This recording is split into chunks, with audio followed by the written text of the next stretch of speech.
This is 5 on your side at noon. Focused on you.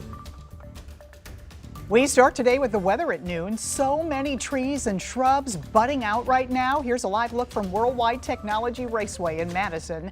Sunnier than yesterday, and we're headed for a nice warm-up as well. Thanks for being here at noon. I'm Kay Quinn.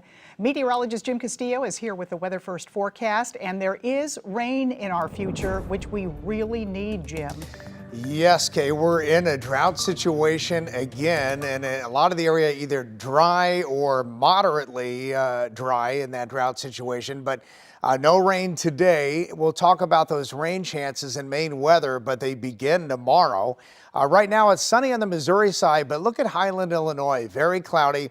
And you notice at the raceway there, a little bit of sun and clouds mix. So some areas still very cloudy on the Illinois side. And there's the clouds in the distance looking east there at the arch.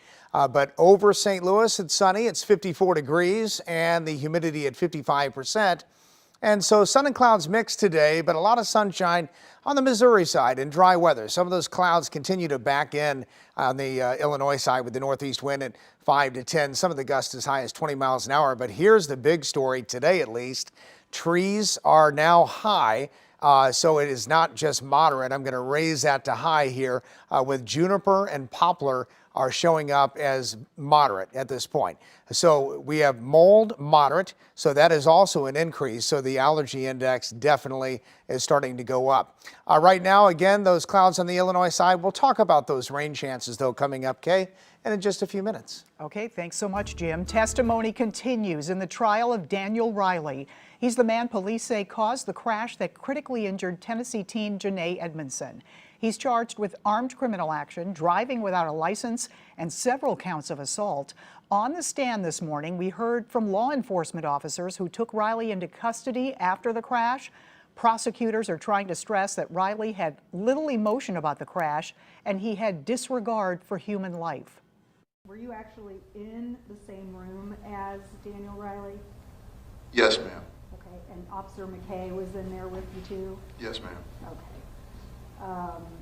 And can you describe his demeanor, how he was acting, what his mood was?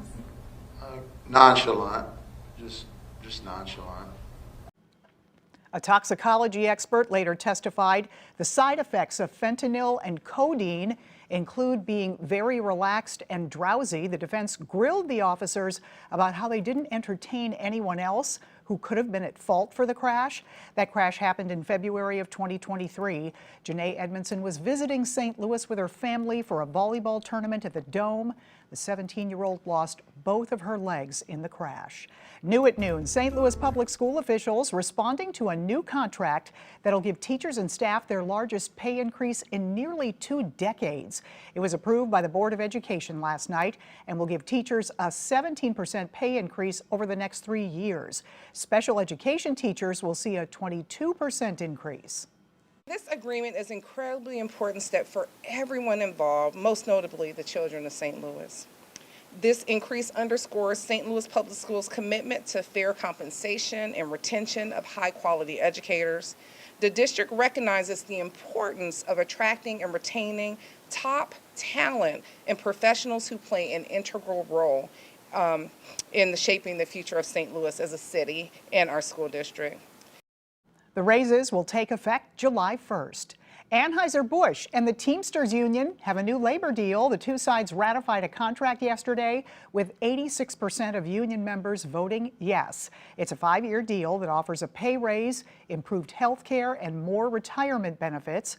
Workers also get a one-time $2,500 bonus. A controversial drone surveillance program is causing concerns for residents of Gravois Park in St. Louis, so they're holding a community meeting to discuss it.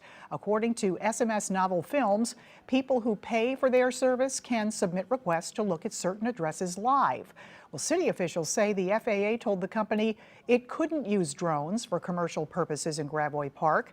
There is a meeting tonight to focus on safety. That's being held at Earthbound Beer on Cherokee. It is the end of the road for Nikki Haley, the former South Carolina governor, stepping out of the presidential race, making the announcement this morning. NBC's Bree Jackson has the latest from the campaign trail.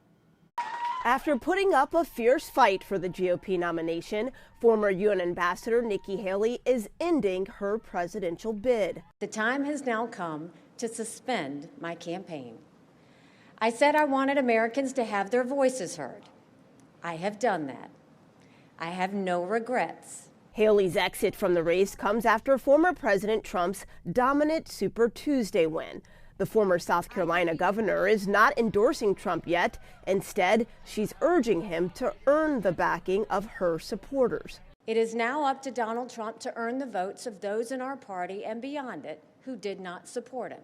Trump is inching closer to clinching the GOP nomination, setting up a rematch with President Biden. Our cities are being overrun with migrant crime, and that's Biden migrant crime. The president continues to remain the favorite on the Democratic side. Some voters expressed frustration with his handling of the Israel-Hamas war. It's making me not want to vote for Joe Biden, honestly.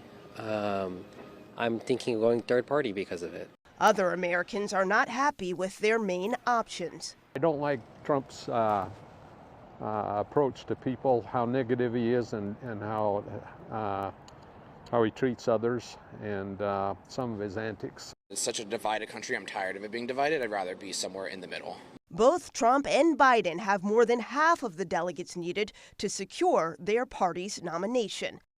And with Nikki Haley exiting the race, we will soon get a preview of the general election matchup between President Biden and former President Trump. Both candidates are set to hold events in Georgia this weekend. That state holds primary elections next Tuesday. In Washington, Bree Jackson, NBC News. Up next for voters in our area, the Illinois primary. It's March 19th. We put together a comprehensive voter guide on KSDK.com. You can also text the word guide to 314-425-5355. We'll send you a link.